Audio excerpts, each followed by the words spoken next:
Point Park basketball comes to a close, baseball and softball take swings in Florida, and what has happened in NFL free agency? It's time to come on down to Pioneer Sideline.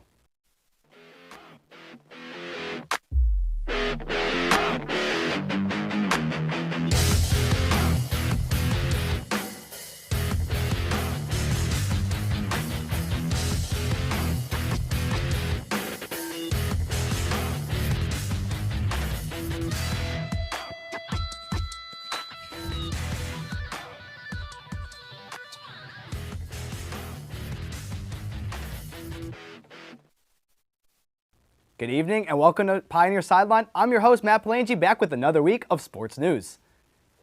The Point Park men's basketball season has come to an end after a 68-55 loss to two-seeded Fairmont State in the quarterfinals of the NBC tournament. Even with this being said, what happened over this past week for the men was nothing to be disappointed in. Entering the tournament at West Banco Arena in Wheeling, West Virginia, the Pioneers were on a 10-game losing streak. Point Park will be the 10 seed and face off against the 7-seeded Frostburg State Bobcats as underdogs, aiming for a chance at their first ever MEC tournament victory. Point Park would be without starter Aiden Miller in this game, but the heavy scoring outburst by Brennan Williams and Nate Van would cover for this.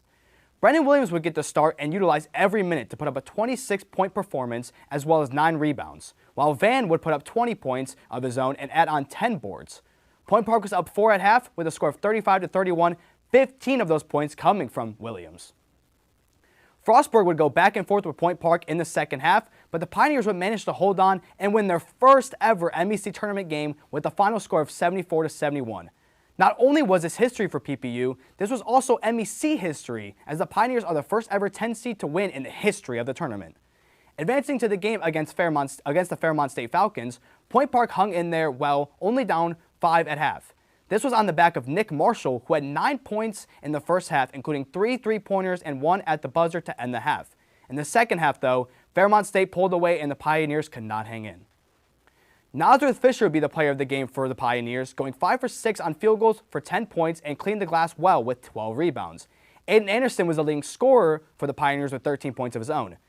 Fairmont State would then go on to win the tournament in an absolute classic against 1-seeded West Liberty in triple overtime. The Pioneers' first Division II and MEC season has come to a close, but this team has made PPU history and will only look to expand that as they continue their run as an NCAA team. What happened with the women's team at West Banco Arena? McKenna Smith has the details. McKenna? Thanks, Matt. 10-seeded Point Park fell 82-58 to a 7-seeded West Virginia State after pulling away in the second half of the opening round of the Mountain East Conference women's basketball tournament on Wednesday at West Banco Arena. In that back-and-forth first half that saw 4 lead changes and 5 ties, after leading at halftime 37-30, the Yellow Jackets broke the game open in the third quarter with an 11-3 run, making 5 of their first 8 shots while holding Point Park to just 1 field goal in 8 attempts. That stretch extended the lead 52-34, and West Virginia State never looked back. Bailey Goins led the Yellow Jackets with 15 points, while Latife Olatunji added 13 points and 8 rebounds. Amaya Fortenberry contributed a double-double with 11 points and 11 rebounds, noting the defensive half adjustments and up-tempo approach that helped fuel their second-half success. Both teams were focused on points in the paints, only making a combined 8 three-pointers. West Virginia State also dominated in key areas, outscoring Point Park in the paint 40-26 and forcing 22 turnovers. The Yellow Jackets bench also made a major impact, outscoring the Pioneers' reserve 42-4. Point Park struggled offensively in the second half, shooting just 21% from the field. Head coach Dave Scarborough acknowledged the challenges, saying, quote, "We didn't make the adjustments in the second half quick enough. We knew things were coming and we didn't adjust accordingly. Sometimes this year, halftimes has been our worst enemy because it kind of stops our flow. That was the case again today," end quote. Despite the loss, second-team All-MEC Alexis Giles led Point Park with 16 points, while Camille Foltz finished with 11. Ari Beleda added 10 points and 12 rebounds for a double-double. Point Park finishes their first season in the MEC 9-19 overall and 6-14 in conference play. At the desk now, Matt is joined by Austin Carnes to discuss more on Point Park basketball. What do you guys got for us? Thanks, McKenna, and thank you, Austin, for being here. So I kind of want to talk about how this is their first year in the NCAA at the Division II level in the MEC conference.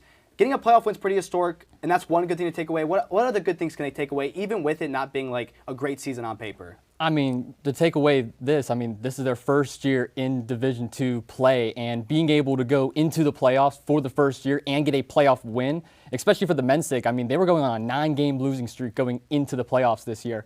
And the fact that the men were able to pull together and string together a win and actually have a close matchup going towards near the semifinals, I mean, that is absolutely historic for Point Park. And both of us had the chance to call several of those games this year. And I mean, I think I speak for the both of us when I say Point Park has always showed grit, they've always showed determination, and they always showed that sense of unity. No, I agree absolutely. And the team that they lost to in the playoffs, they were down by 5-2. That team went on a triple overtime game and won against the 1-seeded West Liberty. So they lost to the best team in the conference, technically, which is a really good thing. Now, for the women's side, they didn't get a playoff win, but I kind of agree with what you said about grit. That team is the exact same way. It feels like there's just times where they're just missing easy shots, and they just get unlucky a lot of times. For the most part, though, that team had so much fight. So for the women, even though they didn't get a playoff win, more good things to take away from them as well. No denying that, yeah. And then, I mean, they're gritty on defense, too. Both Achado Ballo and Emma Pavlik has done a good job at spreading the court, being able to play both sides of the ball. Ari Blada this year getting 1,000th point in her career as well. So the women's team has also had their overcomings this year, and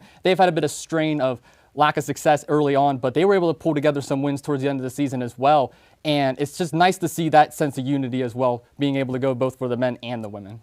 Now, I want to shift gears over a little bit, get a little more honest about it. You know, it is their first season, so there's a lot of adapting. You know, you never know what you're going to expect. You have to come in. It's going to be way different competition, way different opponents, different conference schedule, different players. Both teams had some players that had injuries. You know, Warner was battling one all year for the men. Miller, Van, both. Van got hurt in the middle of the Fairmont State game in the semifinals, so they had to adjust that. But for me, I would say the biggest takeaway, let's start with the women's team here, is just being consistent on offense, trying to not turn over the ball so much, and play at your own pace instead of letting the pace come to you instead of letting other teams bring the pace to you. Absolutely, I 100% agree. One thing I'd add on to that as well is they got to make their threes. I mean, early on in the season, they were drilling it from downtown. Alexis Giles, Ari Blada, Emma Pavlik, and then it seemed like second half of that season, the three-pointing percentage started to go down quite drastically. So improving three-point percentage for the women is probably the biggest takeaway, I would say, going into next year. Yeah, and for me, I would say for the men, it would also be trying to find a consistent rotation and trusting each other more. Absolutely. I would say go big or go home for the men. I mean, you're losing both Fisher and Jawar. You're going to need a center. You're going to need someone down the paint to get the rebounds, set up screens, set up blocks, set up passes. So go big or go home. Yeah, no, I agree 100%. I want to appreciate you, Austin. Thank you for coming on. When we come back, more Point Park sports updates. Don't go anywhere.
Welcome back. Now, Ryan Quinn is here to report on Point Park Track and Field's Nationals performances in Boston. Ryan? Thanks, Matt. 17 Point Park athletes traveled to Boston for the IC4A/ECAC Championship for their final meet of their indoor season. The meet resulted in 10 top 10 finishes and 3 school records that were broken. The 3 new record holders are Yannick Windelband in the 1,000 meter with a time of 2 minutes 27.83 seconds, Diamond Rush in the 200 meter with 24.96 seconds, and Cassandra O'Connor in the 5,000 meter with 17 minutes 11.96 seconds. Windelband placed 9th, O'Connor got 4th, and Rush got 15th with their respective times. The highest placement Point Park got was 2nd place by Maxwell Good in the long jump with 7 meters. Keeping up with the long jump was MEC Field Athlete of the Year Akeem Mustafa with a jump of 6.94 meters. Another strong performance was MEC Freshman of the Year Dunya Van Dan Toren in the high jump, placing 3rd with 1.68 meters. Other top 5 placements were Maya Gershner in the long jump with 5.44 meters, then Kamar Sutherland was 4th in the 60-meter hurdles with a time of 8.3 seconds. Overall, the men's team tied with Northeastern in the 11th place out of 27 schools, and the women's team tied with Navy in 12th out of 31 schools. Now to Edmi Idalis with an update on the baseball team. Edmi? Thanks, Ryan. Point Park's baseball team traveled to Auburndale, Florida for the Russ Mat tournament, and they came back with a record of 2-4 in the series. The tournament went on for 4 days with a total of 6 games played. On Friday, they had a doubleheader against Wayne State University that resulted in 1 win and 1 loss. The first game ended with Point Park on top 4-2. The Warriors fell behind by 2 in the 4th inning and were unable to catch up. WSU shifted the narrative in the following game that day, with Point Park losing 12-6. The Pioneers were only 1 run up until their explosive 5th inning, but at that point they were already too far behind to catch up. On Saturday, the Pioneers saw yet another doubleheader, the first game against Ashland University and the second against Gannon. Point Park started off on a high, leading their first game by 2 for the 2nd and 3rd inning, but the Eagles came back in the 4th inning with 3 runs. The game was a nail-biter up until Ashland had an explosive 8th inning with a total of 6 runs, winning their game 9-3. Up against Gannon, the Pioneers had an unfortunate loss after the Golden Knights dominated the first half of the game. By the end of the 4th inning, Gannon had reached 12 on the scoreboard and Point Park had just reached 3. Gannon took the game 14-4. On Sunday, Point Park saw its first single game of the weekend against Wayne State College. The Pioneers started the game off with a bang with 6 runs in the first inning, and after that the Wildcats were unable to catch up. Point Park won the game 9-5. Pioneers' final game was on Monday against Minnesota State University Mankato, taking their most devastating loss 14-2. Point Park's only 2 runs coming in the first inning, the Mavericks bringing in 5 runs in the 2nd, 4 in the 4th, and 5 in the 5th. Jared Campbell and Omar Murillo had a standout performance throughout the weekend, leading in multiple games. Jared Campbell leads the team overall in batting average with 46.5%, home runs with 4, runs batted in with 20, and ties with Murillo in hits with 20. Omar Murillo leads the team overall in hits alongside Campbell and had a strong all-around performance throughout the tournament. The Pioneers' next game will be a doubleheader on Saturday, March 15th against West Virginia Wesleyan. Now to Nathan Shivens to give us a report on PPU softball. Nathan? Thanks, Edmi. This week, the Point Park softball team traveled to Claremont, Florida to compete in the Spring Games tournament. It was an up-and-down performance, with the Pioneers going 1-5 in the tournament, but there were notable performances across the board. In the first game of the tournament, Friday against Pitt Johnstown, a 4-2 victory for Point Park in 8 innings, Jalen Molinax pitched all 8 for Point Park, giving up only 2 runs and striking out 5. Catcher Gianna Welsh provided some offense for the Pioneers with 3 hits and 2 RBIs. Infielder Bella Magliocco also had a nice game, collecting 3 hits of her own. In Game 2 of the day, a 6-0 defeat to Lynn University, Magliocco had one of the 2 Pioneer hits to finish with a 4-hit day. The next day, in a 6-4 loss to the University of Sioux Falls, Molinax was on the mound again, going all 7 innings and striking out a season-high 8 batters. Offensively, infielder Melanie Taylor went 2 for 4, and Welsh went 1 for 4 with 2 RBIs and a run scored. In the second game of the day, outfielder Mia Arndt drew a bases-loaded walk to bring in Remington Coy for the lone run scored for Point Park in a 9-1 defeat to Ohio Dominican University. On Monday, the Pioneers lost both games of doubleheader 8-0 and 18-1. In Game 1, Arndt Magliocco, Taylor, and Emma Henry made up the hit total against Minnesota State University, Mankato. In Game 2, Peyton Haller led the way offensively, going 2 for 2, while Taylor, Kaylee Fabiano, and Brianna Pies collected the other hits in the loss to Bemidji State. Following Monday's games, the Pioneers sit at 1-7 on the young season. Point Park concluded their time in the spring games today against Lake Erie College and Queens College, New York. The Pioneers make their 2025 home debut this weekend against Wheeling. Back to you at the desk, Matt. Thanks, guys. Now that is all for Point Park Sports, but what's coming in the week ahead? On Saturday the 15th, PPU Baseball travels to West Virginia Wesleyan to battle in a doubleheader for their first MEC matchup. The softball team will play at home on that day in a doubleheader against Wheeling for their first MEC matchup. The next day, baseball will travel to Davis and Elkins, and softball will stay at home versus West Liberty, both being doubleheaders and MEC matchups. Get all the news and more on PointParkSports.com and tune in next time for your Point Park Sports update. Now that's all we have for Point Park Sports this week. All Pioneers who love sports, please attend the Emerging Trends panel on Tuesday, March 25th to meet professionals who are involved with the NFL Draft and the impact it has being in Pittsburgh next year. Now after the break, what else is going on in the sports world? Don't go anywhere.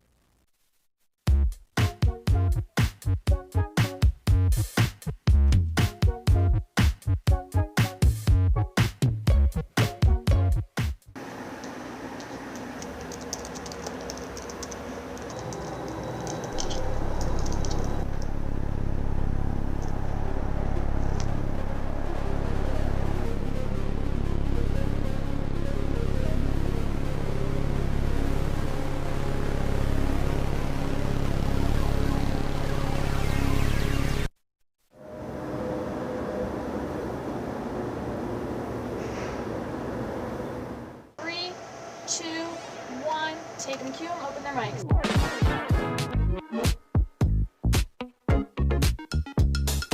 They mark the 1-year anniversary of the Pittsburgh Post-Gazette strike. Point Park University just hosted a campus-wide meeting. Plans for the rapid transit bus line are not set to conclude until 2025.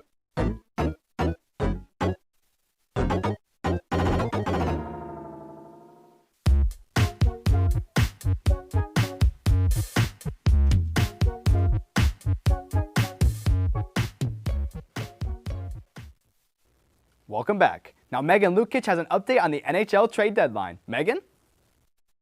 Thanks, Matt. The NHL trade deadline has come and gone, and there is no shortage of drama and blockbusters this year.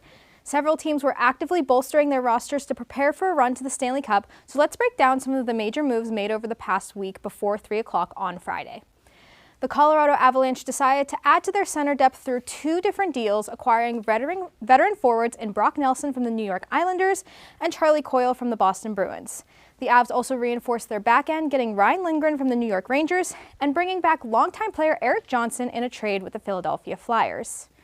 But Colorado's division rival, the Dallas Stars, may be the scariest team in the Western Conference following this deadline, as they acquired one of Colorado's former key assets. Forward Mikko Rantanen was originally traded from the Avs to the Carolina Hurricanes on January 24th, but Carolina struggled to get a contract extension done with Rantanen, eventually leading to him being traded to the Dallas Stars on deadline day. According to Canes head coach Rod Brindamore, Rantanen said that Carolina was one of the teams he did not want to be traded to. Shortly after getting traded to the Stars, Rantanen signed an 8-year, $12 million contract extension, locking him in for the next several seasons. Dallas sent several draft picks and forward Logan Stankoven to Carolina in this deal. The current top team in the West, the Winnipeg Jets, wanted to add a more veteran presence to their lineup. They acquired forward Brandon Tanev from the Seattle Kraken and defenseman Luke Schenn from the Pittsburgh Penguins, who was just traded there from Nashville 2 days prior. Over in the Eastern Conference, the Tampa Bay Lightning, who have been hot lately, winning 8 of their last 10 games, acquired forwards Oliver Bjorkstrand and Yanni Gourde from the Seattle Kraken. Gourde had previously won 2 Stanley Cups with the Lightning back in 2020 and 2021. North of the border, the Ottawa Senators, who are right in the thick of the wild card race in the East, acquired forward Dylan Cousins, defenseman Dennis Gilbert, and a second-round draft pick in 2026 from the Buffalo Sabres in exchange for forward Josh Norris and defenseman Jacob Bernard Docker. The Sens Ontario rivals, the Toronto Maple Leafs, got a solid third-line center in Scott Lawton in a deal with the Philadelphia Flyers. They also strengthened their defense, getting Brandon Carlo from the Boston Bruins. The Bruins were active sellers at the deadline, but the biggest piece they traded away was none other than their captain, Brad Marchand, who they sent to the Florida Panthers in exchange for a conditional 2027 first-round draft pick right as the deadline approached. In his first press conference following the shocking trade, Marchand was very lighthearted with the media, asking them, quote, "Like the red, it brings out my eyes," and "Do I have a tan yet?" end quote. Marchand wasn't the only acquisition Florida made, as 6 days prior, they sent goaltender Spencer Knight and a 2026 first-round pick to the Chicago Blackhawks in exchange for defenseman Seth Jones and a 2026 fourth-round pick. If this deadline has told us anything, it's clear that the defending champs are making a push for that back-to-back championship, but they will certainly have heavy competition in the East, and the Western Conference will be just as much of a gauntlet come playoff time. Now to Gabe Ebersol for an update on the action-packed first 2 days of NFL free agency. Gabe? Thanks, Megan. It's that time in the NFL where a player's best friend gets them to put paper to pen. Let's see whose agents have been making magic to break the bank so far. The quarterback carousel takes two former Steelers for a spin as Justin Fields jet lands in New York on a 2-year, $40 million deal. Meanwhile, reigning Super Bowl champion Kenny Pickett was banished to the Browns for a fifth-rounder in DTR. He'll attempt to bring a ring back to the land like LeBron. A couple of big-name wideouts relocated as well, as DK Metcalf signed a 5-year, $150 million mega extension with the Pittsburgh Steelers directly after being traded for a second-rounder. And Devontae Adams heads for the bright lights of LA and Sean McVay on a 2-year agreement. Cornerback Carlton Davis left Detroit for Houston and was replaced within the hour by Jets' DJ Reed. Both men agreed to 3 years of service. After registering a pair of sacks in the big game, defensive tackle Milton Williams gave his allegiance to the Patriots for $26 million annually. The Chicago Bears acquired a duo of ex-Falcons linemen, longtime fan favorite DT Grady Jarrett, as well as center Drew Dahlman, both signing 3-year contracts. Boasting the 6th most sacks last schedule, Tampa Bay tries to hammer home the pass rush, inking Hassan Reddick to a single season for $14 million. He looks to rebound from a 1-sack, immensely disappointing last campaign, following 4 straight of 11+. Reddick's deal is less than another formerly dominant pass rusher, as Khalil Mack got $18 million to stay put for the season with the Los Angeles Chargers. Registering 6 sacks last season and a career-high 2 more in the playoffs, Mack is one of 8 active players over 100 sacks. That's all from me in free agency so far. Back to you, the desk, Matt. Thanks, everyone. When we come back, we get controversial about Pittsburgh sports. You don't want to miss it.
Welcome back. Now, all Pittsburgh sports are in an awkward spot. We want to discuss what Pittsburgh team is in the worst situation at the moment. I'm joined by Peyton, Nathan, and Ryan to discuss this.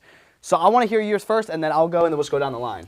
Okay, so I first want to say the Pittsburgh Penguins are the best franchise in the 21st century. 16 consecutive playoff appearances, 3 championships. But they didn't retool. They had Crosby still. They had a lot of years left. They had a chance to get rid of some older players and get younger and build around him, and they stuck with the same guys, and it cost them. Now they have to rebuild while Crosby maybe has 3-4 years left. We have guys like Eric Carlson still on the roster. They got guys like Jeff Carter in the past. They just never seemed, they never adjusted. They got Letang and Malkin on these long contracts that were way too long. And there's really no end in sight. There's no light at the end of the tunnel for the Pittsburgh Penguins. And there's hope. I think there's still some hope with the Pirates and the Steelers for various reasons. Okay, Nathan? Yeah, so there's plenty to choose from here. There's a lot of poverty in the city right now. I'm going to go Steelers here, actually, because I feel like I know they just got DK Metcalf, just signed him for $150 million. But did our outlook really change with this team? They're still a 9-8, 10-7 team going into the year. They don't have a quarterback. They're going to sign Aaron Rodgers 2 years, $90 million. They're going to get on their knees for Aaron Rodgers to come to Pittsburgh. I just don't. They haven't won a playoff game since 2016. Yeah. 24 teams in the NFL have won a playoff game since then. It's been rough, and a big sign that for the poverty of the Pittsburgh Steelers. In 2023, they lost to the Buffalo Bills in the wild card game. Again, they lose in the wild card game every year. We know the story. And they gave Mike Tomlin a contract extension. Yeah. They said, you know what? I agree. You know, you went 10-7, you lost in the wild card game. We're going to give you an extension. I think that's the ultimate sign of poverty from a franchise that is much above the Pirates, especially in the last 40 years. So I actually want to keep the ball in the barrel of the MLB, which is the Pirates. I mean, I get it. Skeens is good. Jones is good. Keller, all these players are looking good. But there's still the problem that Bob Nutting still won't spend the money. What's been the problem for the past 3 years has been the bat. They still refuse to buy a bat in first base or anywhere else in the lineup. So, again, the Penguins will make the money and spend the money to be good. Steelers still spend as much close to the cap as they can. The Pirates are still on the bottom of the barrel. The Mets have spent more in 3 years than the Pirates have spent in the past 15 years. So with this ownership, we're not going to be any better anytime soon because Bob Nutting still won't refuse to spend the money that it needs. Yeah, but okay, this is where I stand. So I actually have the Pirates as maybe the best position right now. The reason I say this is because you can kind of know what you don't know what to expect from them because if they have a big season, you mentioned about how they're sleepers last week on Case of the Week because they have a great pitching staff. They actually make changes. The Steelers don't make changes, and I think the Penguins. The reason why I agree with you so much is because they've been blessed with such an elite team. They haven't been in that position so long where they have to make changes and rebuild. That's why I agree with you on that. So for me, they refuse to do it. I agree. I think currently I'm actually gonna go with the Pens, and I think the Pirates may be the best. Ryan, I have to disagree. This is the same team last year who cut somebody within the last 2 weeks of baseball so they don't have to pay them. And we're going to get that same rotation this year. We're going to be good in May. We're going to be good in April. But once the August, September, all the dog days of baseball comes in, we're going to be back in the gutter again. You said last week that they were sleepers. I know what I'm saying. Oh, wow. But look, it's a hot chance that we're going to be in the playoffs. I said it on there. It's still a hot chance no matter what. Because of the division. Because of the division. Okay. But look, beyond the division, we're still the bottom of the MLB. We always have been and always will be with Bob Nutting as an owner. So I would not get excited for the Pirates, or you can at least get excited for the Steelers because you know they're going to at least be in playoff contention. Or be with the Penguins. Again, they're going to be in playoff contention. No, they're not. Yes, they will. No, they are not. Stop. So they will be in playoff contention anytime soon because that's just how these two franchises work. Pirates are not going to get better. They're not going to be any more close. Can I say something? Yeah. About the Steelers, I'm not excited about 10-7 and losing the first round. I'm done with that. I don't think Ryan's saying he's excited though. I think he's saying that that there is a chance. But keep going. But that's not like the expectation. This is the Pittsburgh Steelers we're talking about. The expectation is competing for Super Bowls yearly. And the thought of 10-7 just really bothers me every freaking year now. And Mike Tomlin, still head coach. I want him fired in 2020 after the debacle against the Cleveland Browns in the playoffs. Yeah. I just think with the Pirates, the Bob Nutting thing, they've contended under Bob Nutting. It's not the money. A lot of it's development. A lot of it is just not developing these hitters. They haven't developed any hitters really. There's a lot of low payroll teams that compete. The Guardians. Look at the Rays. Look at the Guardians. The Pirates. It goes beyond just how much money you spend. The Steelers just put $150 million at DK Metcalf. That's not going to make them better. They're still going to be mediocre. Right. Yeah, I think the Steelers. My thing with the Steelers and why I think that they are more bottom of the barrel for me personally than than the Pirates is because every change that they need to make, they don't make. There's a lot of talks about wide receiver. They did that. They have no quarterback signed. They have Mike Tomlin, who's not won a playoff game in almost a decade now. There's two big issues that they have not addressed, and they blame it on the quarterback and the offensive coordinator every year. While the Pirates, there is a consistent excuse as Bob Nutting, but the players have still gone far. You know, McCutchen won an MVP under them. So that's my final opinion. You guys got a little heated, but I appreciate your guys' takes. And unfortunately, that is all the time we have for this week. Be sure to join us next week at the same Pioneer time, the same Pioneer channel, and the same Pioneer Sideline.